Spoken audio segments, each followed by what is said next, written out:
過一絲絲穿透了流龍般的微塵，短短的你曾埋藏多少怨恨？當時走9月份，撕不開命運，不想再受困。一圈圈吹散了昨晚天邊星斗，煙消光了卻模糊多少眼眸。假使無緣，摯愛在最美亦徹夜留守。不去勾接着那長裙，淌過淚印跟不強前行。這次遇見絢麗了凌晨，眼淚笑着遊，雨後挽着走。笑得他歡笑着，隨着月色倒映光過淚，流動的於漆黑畫布，毫無痕跡。變做的你，可見惡運最憂傷，吹走漂泊，流浪眼，前途璀璨仍然同步呼吸才耀眼。我黑水抗拒，遠高不退，等你需有人。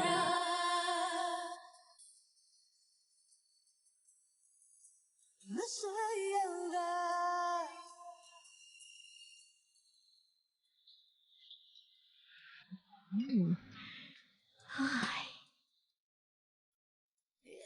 เล่นแค่นี้ก็เหนื่อย สวัสดีครับ คุณมานี่ได้ไง พรหมลิขิต ฮะ แครี่เป็นคนบอกว่าเราอยู่ที่นี่แน่ โอ้โห วิบวับเอาสูตรพ่อมาใส่ทำไมเนี่ย อ๋ออยากเปลี่ยนลุคนะให้ดูเป็นผู้ใหญ่ขึ้นมาหน่อย รู้สึกแปลกใหม่ไหมครับ เฮ้ย หัวจะปวดจ้ะ เอ๊ะ หืม เจนนี่ เรามาเต้นกันแบบ จริงจังไหม จะทำเสียงกระเสาเพื่อ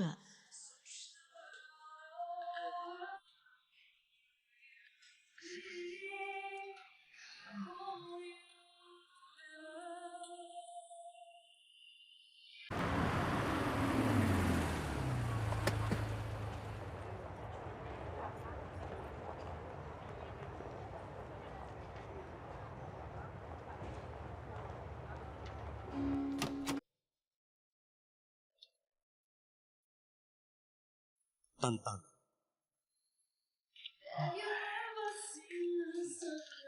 ฮัลโหล ฮัลโหล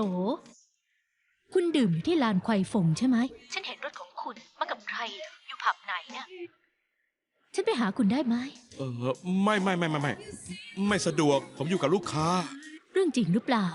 ดึกขนาดนี้ยังไม่กลับอีกโอ้ยตายละ รถคุณถูกคันอื่นเฉี่ยว รีบมาดูแล้วเข้า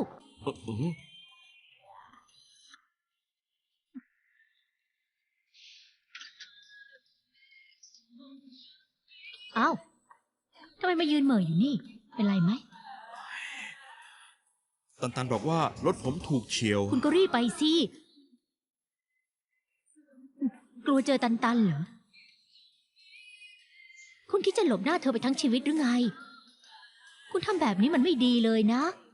ไม่มีความเป็นลูกผู้ชายเลยสักนิด ถ้าฉันเป็นตัน ฉันจะบอกกับผู้ชายตรงๆ ว่าอย่าอึดอัดยืดยาดชักช้าแบบนี้สิ ขี้ขลาดจริงๆเลยฉันว่าคุณไปเผชิญหน้ากับเธอเถอะ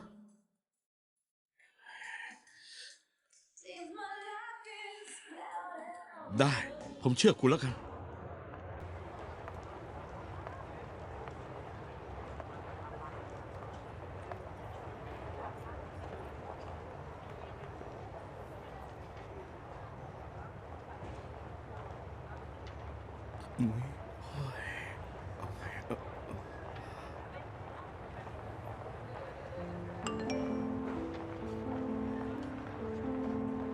ขอโทษนะ ผมไม่อยากกลับไปเป็นเหมือนเดิม ผมแค่อยากเริ่มต้นใหม่คนเดียว หวังว่าคุณจะก้าวไปข้างหน้าเหมือนกัน ตามหาความสุขของตัวเอง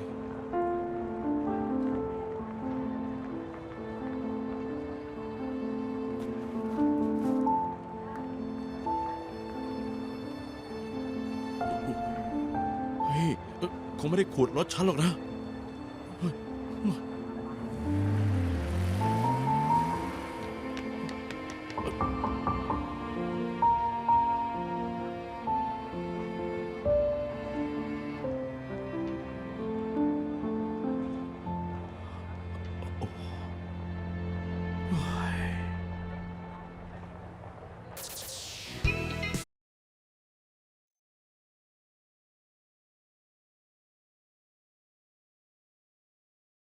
Come on,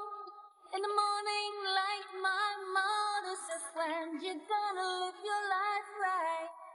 Another day, weighing out the fortune at once, and girls, they wanna have fun. Oh, girls just wanna have fun.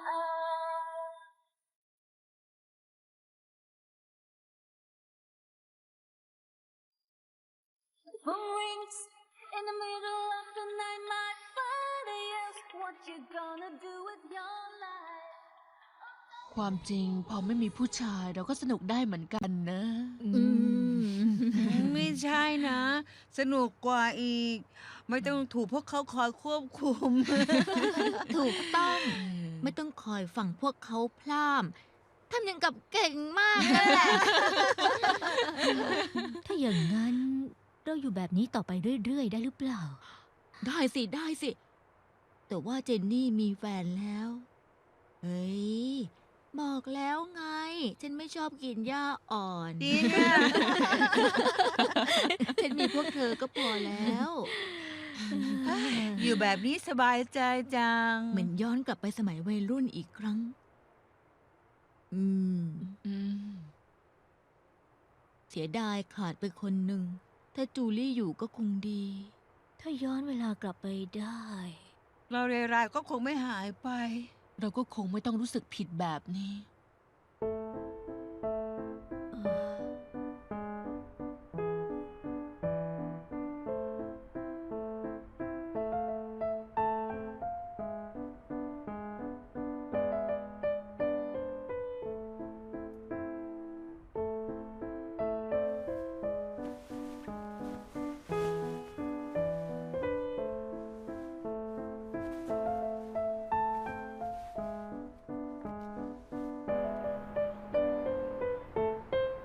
ฮัลโหลหงเหอ แม่กำลังกลับไปลูก ฮะ อยากกินก๋วยจั๊บเหรอ ได้ เดี๋ยวแม่ซื้อกลับไปให้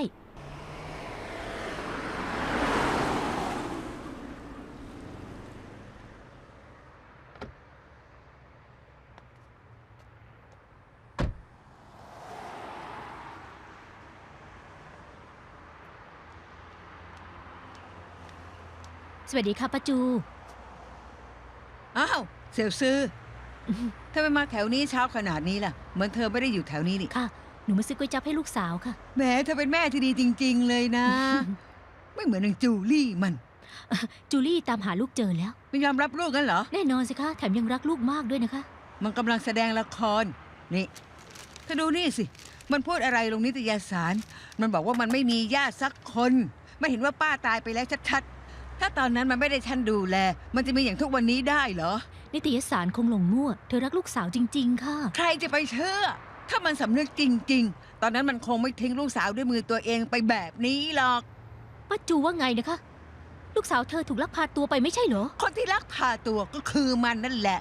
มันเป็นคนเอาลูกไปทิ้งไว้ที่สถานสงเคราะห์ ล้อเล่นหลาหยุดร้องได้แล้ว ลูกไม่สบายหรือว่าหิว หยุดร้องได้แล้วถ้าลูกทำแบบนี้แม่จะดูแลยังไง หยุดร้องได้แล้วถ้าขืนร้องอีกฉันจะทิ้งแกแล้วนะโถ่เอ้ย น่าไม่อายที่แท้ข่าวลือที่แกท้องก็เป็นเรื่องจริง แกอายุเท่าไหร่ถูกคนอื่นทำท้องแล้วยังมีหน้าพาลูกออกมาอีก แกรู้จักอายบ้างไหม ป้าคะหนูก็ไม่อยาก ไม่อยากแต่ก็ท้องโตแบบนี้ ไม่อยากแต่ก็คลอดลูกออกมา ตอนนี้อนาคตแกไม่เหลือ ยังทำที่ขายหน้าอีก ป้าคะหนูขอโทษ หนูอยากกลับบ้านช่วยหนูได้ไหมคะ ฝันไปเถอะไม่มีปัญญาแต่ก็ยังคลอดลูกออกมา แกนี่มันเลี้ยงเสียเข้าสุดจริงๆอย่าหวังให้ฉันเลี้ยงลูกให้แกอีกนะ ป้าคะหนูขอร้องแล้ว ถ้าแกอยากกลับบ้านก็ต้องกลับตัวคนเดียว ฉันไม่เอาลูกสาวแก ป้าคะ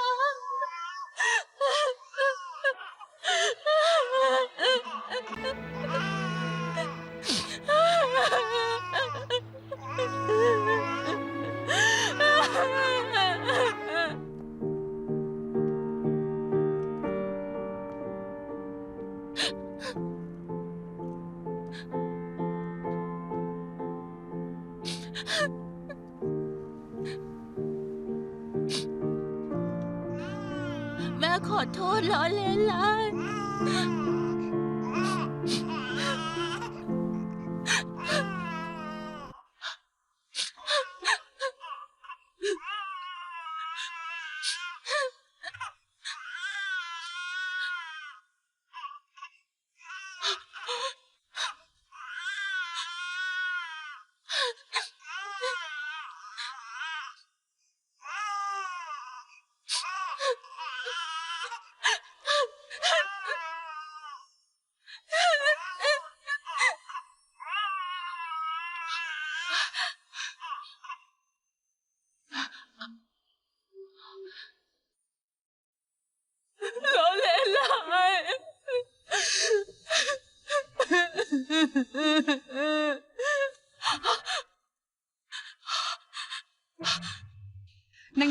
นั่น เห็นแก่ตัวไม่มีหัวใจ ฉันมีบุญคุณกับมันขนาดนั้น แต่มันกลับไม่มองหน้าฉันด้วยซ้ำยิ่งไปกว่านั้นมันเป็นคนที่ลูกสาวด้วยตัวมันเอง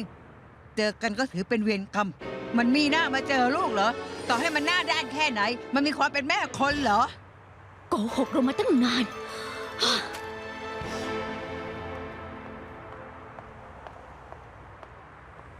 อุ้ย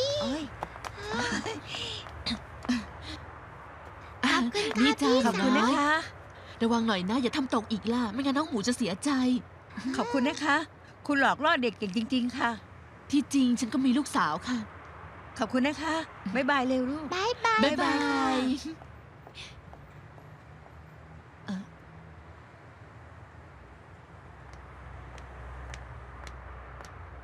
บังเอิญจัง ฉันมีเรื่องอยากถามเธอ บายบายค่ะพี่สาว จ้า มีเรื่องอะไร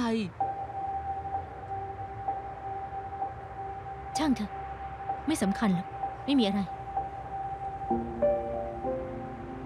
จริงสิ ช่วงนี้เจอแครี่ไหม เธอบอกว่าจะกลับนอร์เวย์เนี่ยจริงไหม ถ้าเสียดายเลย เธอว่ายังไงล่ะ ถ้าพลิกตัวเป็นครั้งแรกฉันก็พลาด ก้าวแรกของเธอฉันก็พลาดไป ครั้งแรกที่เธอเรียกแม่ ฉันก็ไม่ได้ยิน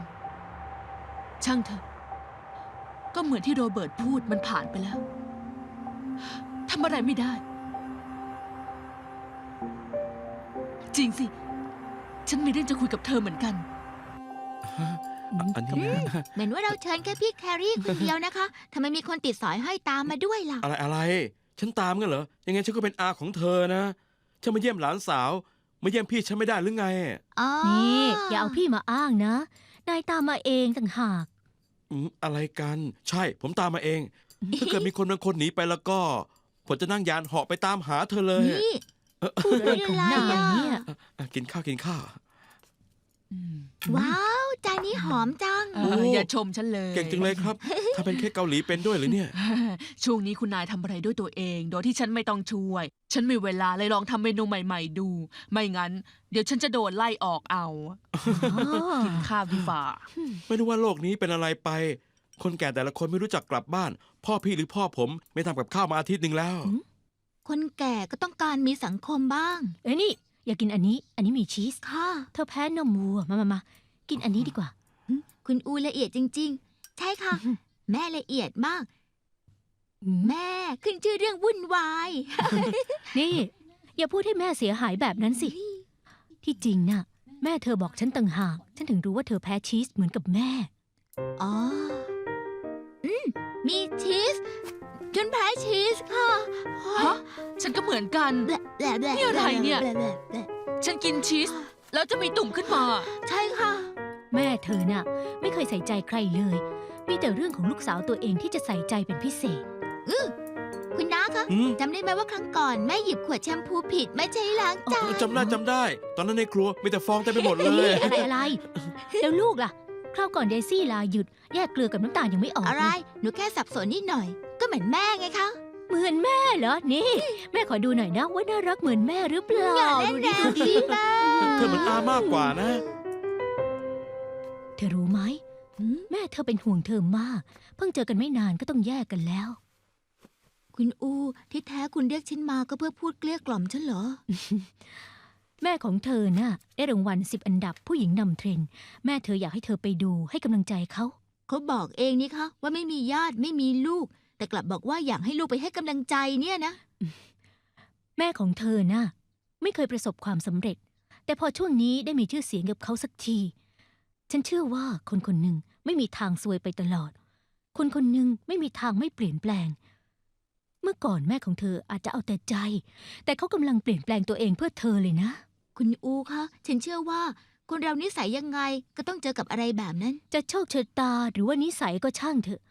แต่ในตอนที่เธอมีความสุขที่สุด แม่ของเธอเขาคิดถึงเธอนะ เป็นเครื่องยืนยันพิสูจน์ว่าเธอสำคัญมาก ใช่ไหมล่ะ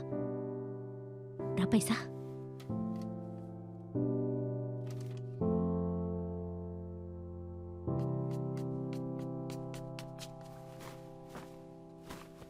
เป็นอะไรลูก นอนไม่หลับเหรอ คืนนี้หนูจะนอนนี่ แม่คงไม่ได้นอนดีๆอีกแล้วสินะ ตอนเด็กๆ หนูนอนไม่หลับ ก็จะชอบแอบมาแทรกนอนตรงกลางระหว่างพ่อกับแม่บ่อย ลูกทำให้แม่นอนไม่สนิทเกาะเป็นปลิงเลย ส่วนพ่อของลูกก็ใจอ่อนไม่อยากว่าลูก ๆ แม่คะ อืม แม่ยังคิดถึงพ่อไหมคะ แม่นัดกับพ่อไว้แล้วว่าจะคุยโทรศัพท์กับพ่อทุกเดือน แค่ว่าตอนนี้ต้องใช้วิธีอื่น แม่ไปหาพ่อเพราะมีเรื่องต้องคุยกัน แม่บอกกับพ่อว่า ลูกเป็นเด็กดีมาก เชื่อฟังแม่ทุกอย่าง คุณพ่อเคยบอกว่า ไม่ว่าหนูจะซนแค่ไหน เขาก็จะรักหนูตลอดไป พ่อกับแม่ทุกคนเป็นแบบนี้อยู่แล้ว แต่อาจจะไม่ได้หันกลับมาดูหงเหอ ถ้าเกิดมีวันหนึ่งหนูรู้ว่าแม่เคยคิดจะทิ้งลูก ลูกจะโกรธแม่ไหม โกรธสิคะ โกรธมากด้วย ขนาดนั้นเลยเหรอ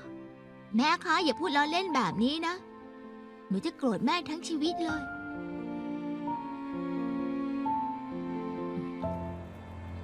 ถ้าฉันจะเป็นเมียน้อย ฉันไปตั้งนานแล้วทำไมต้องรอจนถึง ป้า ต ค อน รับ นี้ ก๊อกน้ำซ่อมเสร็จแล้วครับ น้ำไม่รั่วอีกแล้ ขอบ ว ใจจ้า นางฟ้าคุณกลับมาแล้ว คุณมาอยู่บ้านฉันได้ยังไง รู้ได้ไงว่าบ้านฉันอยู่นี่ ข้างบนชั้น 3 ผมจะลืมได้ไง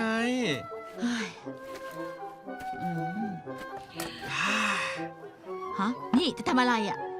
โถเอ้ยเขาช่วยเราเปลี่ยนหลอดไฟ ขอบคุณเขาหน่อยสิ ฮะ อ๋อ เออ เสื้อผมเปียกแล้วขอโทษนะครับ จะเป็นอะไรไหมถ้าขอถอดเสื้อ เออ อืม ตาม ตาม ส ส บา บาย ย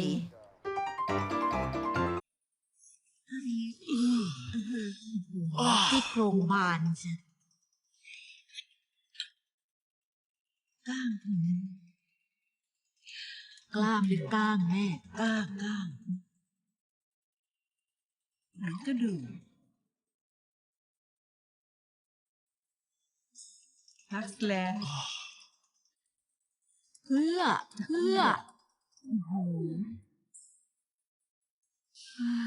ไม่สิ้นเสื่อม แม่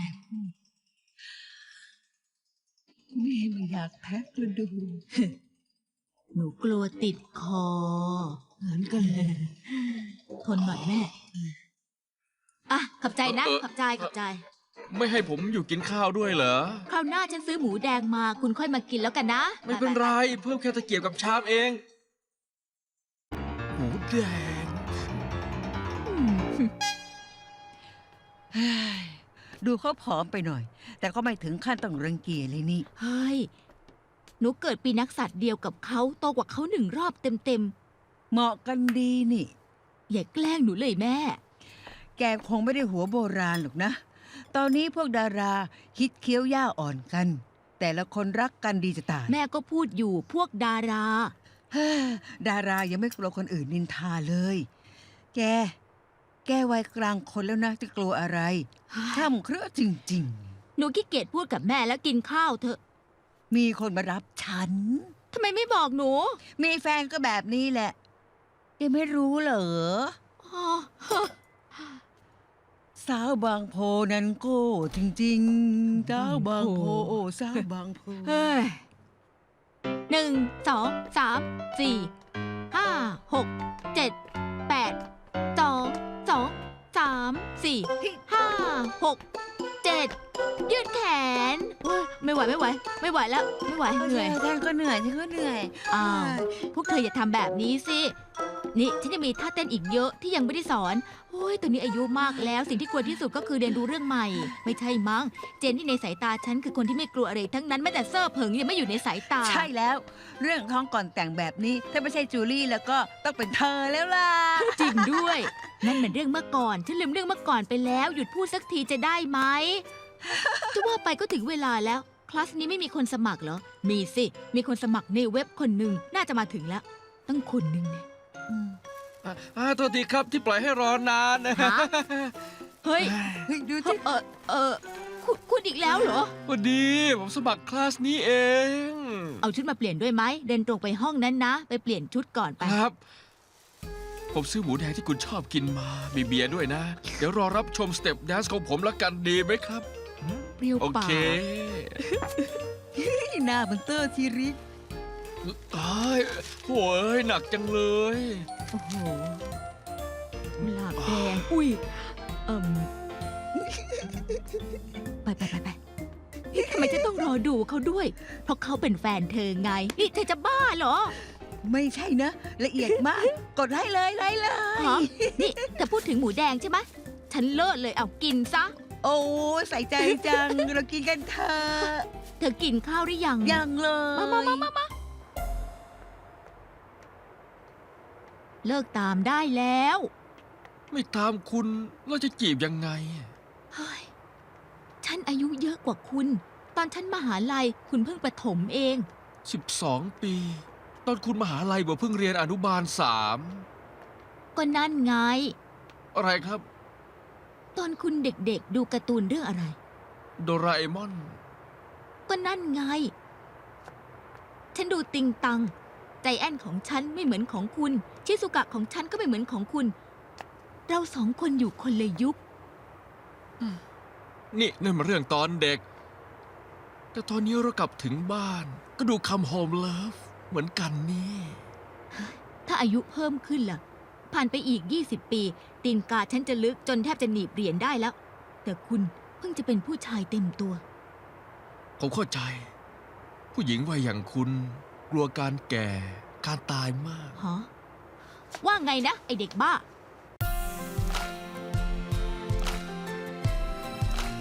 不需要我。 ผมรู้จักคุณไม่นาน แต่ผมกลับเข้าใจคุณดี การเรียนคุณไม่ค่อยดี ฝันอยากเป็นแอร์โฮสเตส ไฟล์แรกของคุณคือเซี่ยงไฮ้ ไฟล์ต่างประเทศแรกคือปารีส แฟนคนแรกของคุณสูงยาวเข่าดี แต่เขาไม่ใช่คนดี ผมยังรู้ด้วยว่าตอนหน้าคุณเปิดกว้าง แต่ความจริงแล้วในใจคุณน่ะยังเป็นเด็กผู้หญิงคนหนึ่งที่ต้องการคนรัก และตอนนี้คุณก็ต้องการอกกว้างๆให้พึ่งพิง ถึงผมจะตัวผอม แต่ถ้าคุณต้องการ ผมสามารถออกกำลังกายปั๊มกล้ามซิกแพคให้คุณได้ ยังไงซะ ผมไม่สนว่ารถอย่างคุณจะปีไหน และคุณก็อยากสนว่าป้ายจอดอย่างผมปีอะไร ผมแค่อยากเป็นปลายทางของคุณ ผมอยากให้คุณจอดอย่างสบายใจ แล้วก็จอดตลอดไป หยุดโง่สักที คำนวณเป็นหรือเปล่า ฉัน 40 ต้นๆแล้ว คุณชอบที่ตรงไหนกัน อธิบายไม่ได้ คือรักแรกพบ ไม่ได้ ต้องอธิบาย เพราะว่าฉันไม่เข้าใจจริง ผู้หญิงอายุ 40 ไม่ดีตรงไหนอะ ๆ แล้วมีดีตรงไหนล่ะ ผู้หญิงอายุ 40 นอนดึกไม่ได้ ไม่มีทางทำให้ผมตื่นขึ้นมากลางดึก แล้วถามว่าคิดอะไรอยู่ ผู้หญิงอายุ 40 รู้ว่าตัวเองมีเวลาไม่มาก จะตรงไปตรงมาไม่อ้อมค้อม ไม่มีทางเสียเวลา เล่นเกมเป็นเด็กๆ เกมความรัก ผู้หญิงอายุ 40 ผ่านอะไรมาเยอะ ในตอนที่ความจำเสื่อม ไม่มีทางด่าคุณว่าไร้ประโยชน์กลับกันจะให้กำลังใจและปลอบคุณ โอเค ถ้าคุณไม่ไหวแล้วล้มลงเธอจะบอกคุณว่าไม่เป็นไร เพราะเธอจะคอยผลักดันอยู่ข้างหลัง คุณคิดแบบนี้จริงเหรอ ฉันดีขนาดนี้เชียว ขอแค่ผมไม่ลองเอาเหรียญ1 หยวน ใส่ไปในตีนกาของคุณ คุณเพอร์เฟกต์มาก มาให้ผมจีบคุณนะ ผมอายุน้อยกว่า ผมไม่มีทางตายก่อนคุณแน่ ตั้งแต่ตอนนี้ไปจนถึงคุณตาย ผมจะอยู่กับคุณไปตลอด ผมไม่มีทางปล่อยคุณเหงา ว้ายหนู เฮ้ย อุ้ย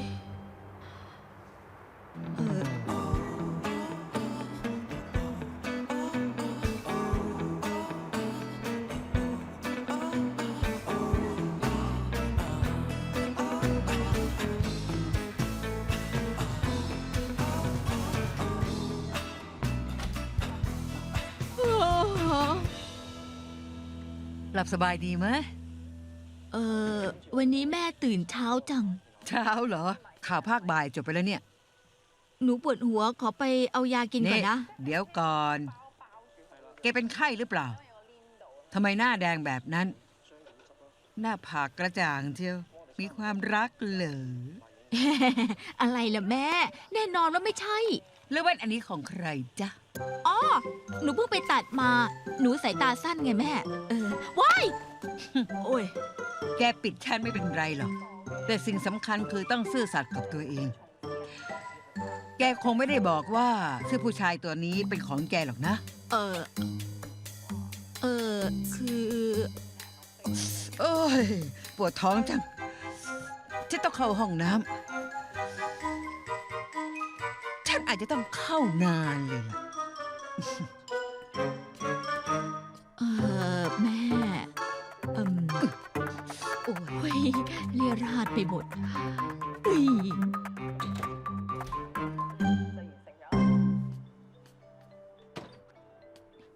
ฉันบอกแล้วไงว่าอย่าทำแบบนี้ รีบไปเร็วเข้าไปเร็ว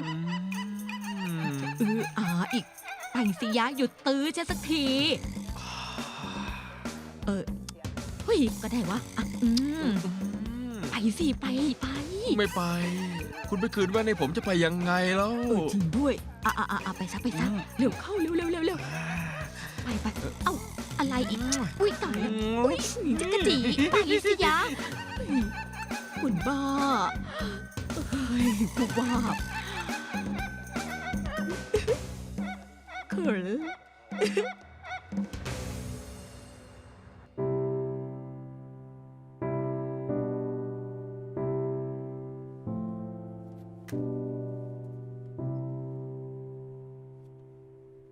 ขอโทษนะ ผมไม่อยากกลับไปเป็นเหมือนเดิม ผมแค่อยากเริ่มต้นใหม่คนเดียว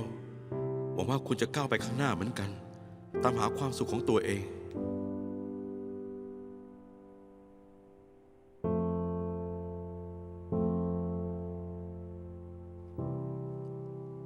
ดูซ้ายดูหลังกระจก ถอยอีก โอเค ซ้ายทางซ้า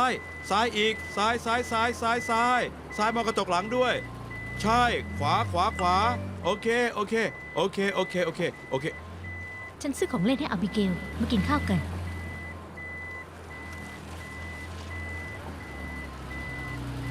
อุ้ย เฮ้ย โอ้ย โอ๊ยคุณเป็นไรหรือเปล่า ไม่เป็นไร เฮ้ยทำอะไรเนี่ย เล่นมือถืออยู่ได้ เดี๋ยวก็โดนชนหรอก อ้าวทำไมไม่เถียง เป็นอะไรไหม ผู้หญิงชอบทำตัวแปลกๆ ทั้งที่ปฏิเสธไปแล้ว ยังหาข้ออ้างกินข้าวกับผมบางครั้งผมก็ไม่เข้าใจ ไม่รู้กินอะไรอยู่ ทั้งที่เพิ่งทะเลาะกันพอวันต่อมาหายโกรธเหมือนไม่มีอะไรเกิดขึ้น ผู้หญิงน่ะเป็นเพศที่เก่ง เป็นเพราะผู้ชายคิดว่าผู้หญิงโง่ไม่มีสมอง ผู้หญิงน่ะนะคิดเก่งที่สุดแล้ว เพราะพวกเธอฉลาดมาตั้งแต่เกิด เข้าใจยากอยู่ดี พวกเธอต้องแบกรับอะไรบ้าง แค่ผู้ชายไม่รู้เท่านั้นเอง อาจเป็นเพราะมีหลายอย่างที่ไม่สามารถอธิบายได้ ที่จริงมีแต่ความขมขื่น พูดถึงบางคนอยู่ใช่ไหม ฉันไม่ได้หมายถึงใครทั้งนั้นแหละ ฉันจองที่นั่งแล้วเจอกันที่ร้านตอนบ่าย 2 ขอร้องละอย่าบีบผมเลย ผมไม่อยากปฏิเสธคุณซ้ำ ตันเหรอ ปฏิเสธตันทำไม เธอทำหน้ายังไง ผมไม่รู้ ผมแค่ส่งข้อความให้เธอ ไม่เห็นเธอทำหน้ายังไง ทำอะไรของคุณเนี่ยยังมีความเป็นคนอยู่หรือเปล่า คิดว่าตัวเองยังวัยรุ่นอยู่เหรอ อะไรดีๆไม่หัดเรียนรู้ส่งข้อความบอกเลิกคนอื่นแล้วที่หนึ่งนี่ไม่ใช่เท่แต่คือเด็กน้อย ไม่จริงใจเอาซะเลย จะให้ทำไงเผชิญหน้า ถ้าเกิดเธอบ้าขึ้นมาล่ะใครจะไป ถึ รู้ งเขาจะตบคุณก็ห้ามตบกลับนะ ถึงจะโดนขี้สาดคุณก็ห้ามขยับ ฉันบอกแล้วไง ผู้ชายที่น่าเกลียดที่สุด คือคนที่ไม่กล้าแม้แต่จะเผชิญหน้า ยังไงก็เป็นเพื่อนกัน ระหว่างคุณกับเธอยังมีลูกด้วยกันอีกทำไมต้องทำให้มันแย่ขนาดนี้ด้วย ไปเถอะไปพูดกันซะให้รู้เรื่อง นัดที่ไหนเดี๋ยวฉันไปส่ง อะไรนะ คุณถอยเข้าซองยังไม่เป็นเลย ฉันถอยเป็นแล้วนะหมุนพวงมาลัยมองกระจกซ้าย ถอยไปข้างหลังแล้วก็เหยียบเบรกโถเอ้ยจิ๊บไปเถอะ นี่ ไปสิรีบขึ้นรถ ขึ้นรถเร็ว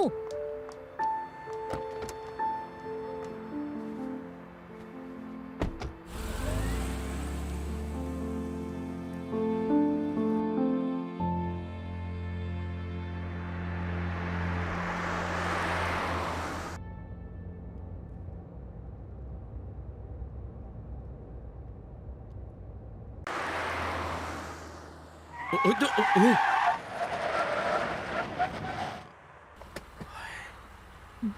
ขับรถไปดูสัญญาณไฟ อันตรายนะ นั่นไฟแดง คุณขับเป็นหรือเปล่า พอได้แล้วค่ะ ตั้งแต่ขึ้นรถมาคุณถามฉันรอบที่ 18 แล้วนะว่าขับรถเป็นไหม ก็ถูกแล้วนี่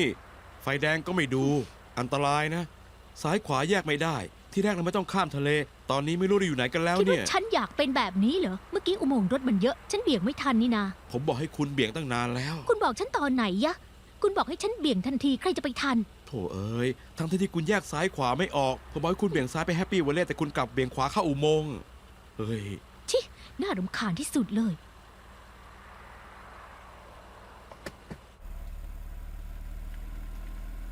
คราวก่อน ฉันขับรถไปส่งคุณที่เชิงเขาไม่เห็นเป็นไร ถึงว่าล่ะ ตันทนคุณไม่ไหว เฮ้ย เกิดอะไรขึ้น เหมือนยางจะแตก จอดแป๊บนึง ดูสิ ยางยังทนคุณไม่ไหวเลยอะ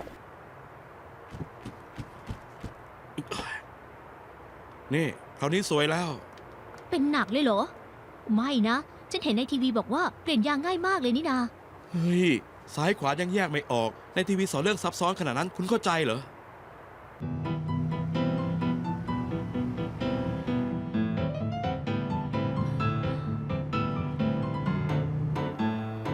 เรียกรถลากเหรอ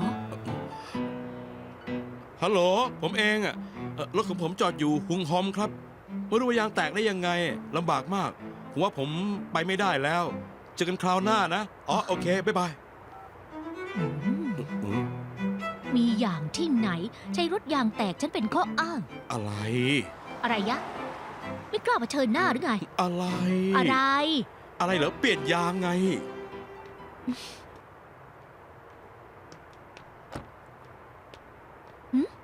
ไม่เรียกรถลากเหรอ นี่ คุณบอกเองไม่ใช่หรือว่าดูในทีวีทำง่าย อาศัยโอกาสเนี่ยสอนคุณละกัน อืม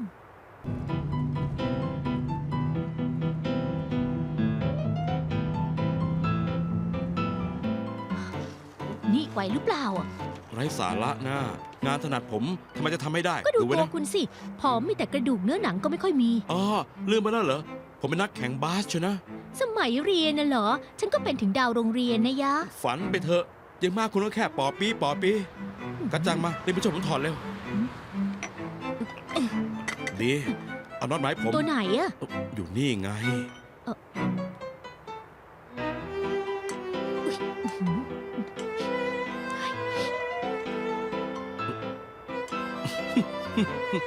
คุณทำอะไรเนี่ย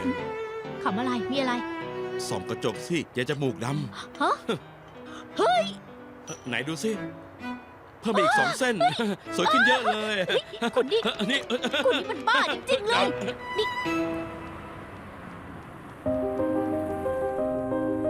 ี่ นี่ยา ไปไหน ห มา ยุด นี่ นะ มานี่ เปื้อนหมดแล้ว นี่ โถ นี่ นี่ จะ อย่าแกล้ง บ้า สินี่ออกแกล้งใช่เหรอนี่เอามานี่เพิ่มหนวดให้จะ3 เส้นเลยนี่ไปไหนวะ อย่านะนี่มาฉันขอป้ายบ้าง นี่อีกเส้นนึง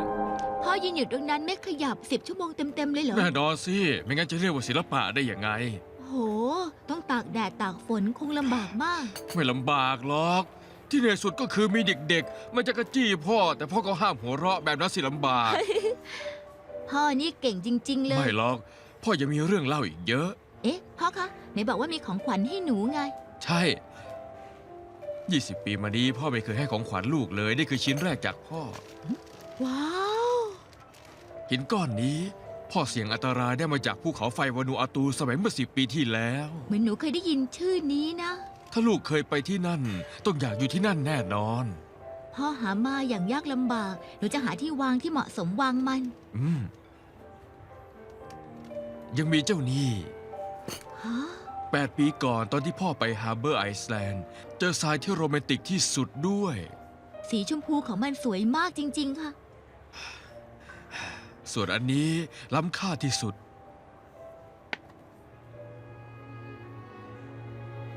ดูสิ นี่คือของที่แม่ฝากพ่อมาให้ลูก มันเหมาะกับลูกมาก ทำไมลูกไม่ชอบเหรอ หนูไม่ชอบที่เธอพิสมัยในความฟุ้งเฟ้อชอบใช้สิ่งของซื้อใจคนอื่น อีกอย่าง หนูไม่ชอบที่เธอให้คนอื่นช่วยพูดแทนเธอครั้งแล้วครั้งเล่า ทั้งพ่อทั้งคุณอู ลูกกับแม่ดื้อเหมือนกันเลย รั้นเหมือนกันอีก แม่กลัวว่าลูกจะปฏิเสธ บอกปัดเธอต่างหาก พ่อเอาไปคืนให้เธอเถอะค่ะ ที่จริงแม่น่ะรู้สึกผิดมากเลยนะ พ่อเลิกพูดแทนเธอได้แล้วค่ะ ถ้าอยากพูดก็ให้เธอเลิกกดดันหนูได้แล้ว ไม่งั้นหนูจะกลับนอร์เวย์จริง ๆ ด้วย เพราะว่าตรงนี้เหมือนพ่อมาก พอรู้สึกกดดันทนไม่ไหวก็เหมือนพ่อ ตอนนั้นจากไปทันที หนูน่ะเข้าใจความรู้สึกตอนนั้นของพ่อมาก แต่ตอนนี้พ่อรู้สึกเสียใจ พ่ออยากบอกว่า ตอนนั้นถ้าพ่อไม่อ่อนแอคงไม่ต้องพลาดอะไรมามากมาย ตรงจุดนี้ลูกอย่าเรียนรู้จักพ่อเลย พ่อไม่อยากให้เสียใจทีหลัง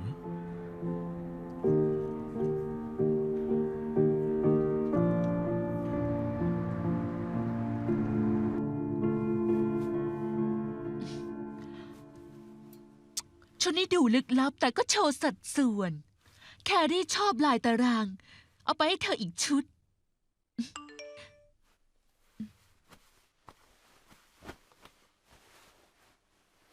ขอโทษค่ะ ฉันไม่ไปงานรับรางวัลของคุณแล้ว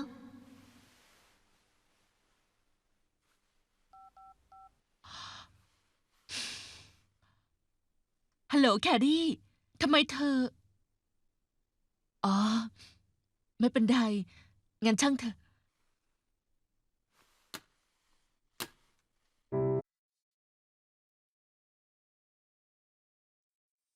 ทำไมจู่ๆเมอล่ะ อ๋อ ไม่นี่ เธอบอกว่ามีชุดใหม่ให้ฉันลองไม่ใช่เหรอ อยู่ไหนล่ะ เอามาให้ฉันลองสิ เข้าไปกันนะ อ้าวแครี่อยู่ด้วยเหรอ แม่คะ ใช่ค่ะ หนูให้พี่แครี่มาเป็นนางแบบให้ อ๋อกินข้าวด้วยกันสิ ได้ค่ะ ไม่สิ วันนี้เธอต้องไปงานรับรางวัลนี่นะ ฉันไม่อยากไปค่ะ แม่เธอจะผิดหวังนะ ไม่หรอกค่ะ เมื่อกี้เขาโทรมาเขาไม่สนใจ แม่เธอโทรมาขอร้องเหรอ ไม่ใช่แล้วค่ะ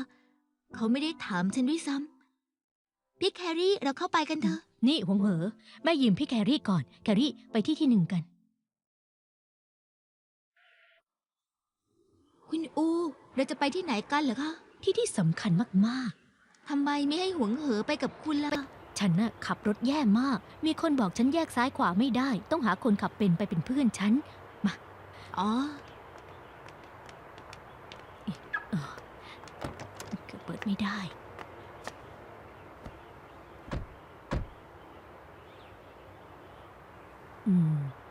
เธอมีใบขับขี่ไหม เธอมาขับดีไหม ฉันไม่มีใบขับขี่ฮ่องกงค่ะ ช่างมันเถอะ เรื่องบางเรื่อง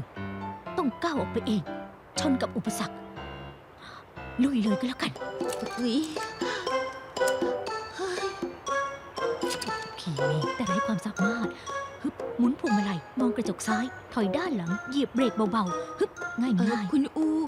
นี่มันถอยเข้าซองนะ ๆ ไม่ใช่จ้ะ ฉันท่องคาถาอยู่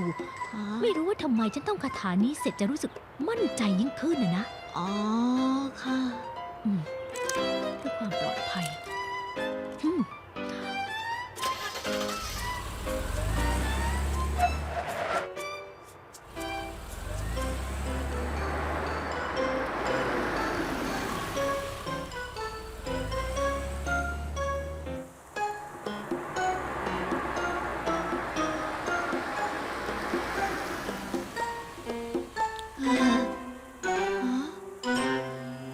โอเค ถึงแล้ว คุณอู เข้าไปเถอะ งานเริ่มแล้ว แม่เธอลำบากมากนะกว่าจะมีถึงทุกวันนี้ได้ แม่เธอจะดีใจมากที่ได้แบ่งปันความสุขนี้ให้กับเธอนะ คุณอู ในสายตาคนเห็นแก่ตัวมีแค่ตัวเอง คนใกล้ชิดที่สุดก็คือตัวเอง เขาไม่ได้อยากแบ่งปันความสุขอะไรกับฉันอยู่แล้ว แครี่ เธอเป็นเด็กที่ฉันชอบมาก เพราะฉันรู้สึกว่าเธอเป็นเด็กดีที่ถึงคนอื่น ทำไมเธอถึงใจกว้างกับทุกคนได้ แต่ใจแคบกับแม่ตัวเองล่ะ เพราะเธอรู้สึกว่า แม่เธอเป็นคนใกล้ชิด ไม่ว่าเธอทำอะไร แม่ก็ยังรักเธอ หรือเธอรู้สึกว่าแม่เธอติดหนี้เธอ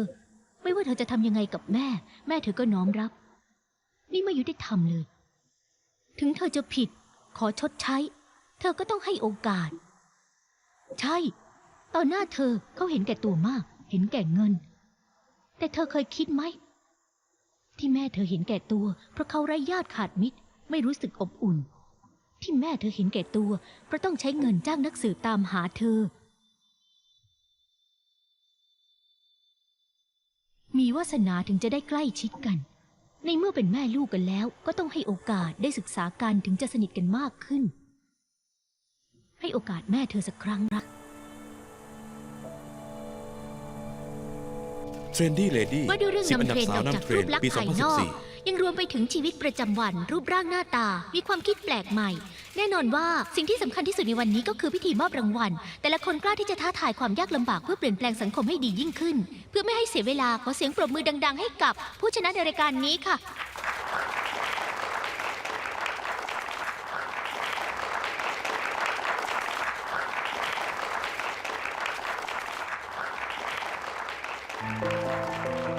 ยินดีด้วยนะคะ ต่อไปขอเชิญคุณเฮวี่เวนสาขาศิลปะการแสดงค่ะ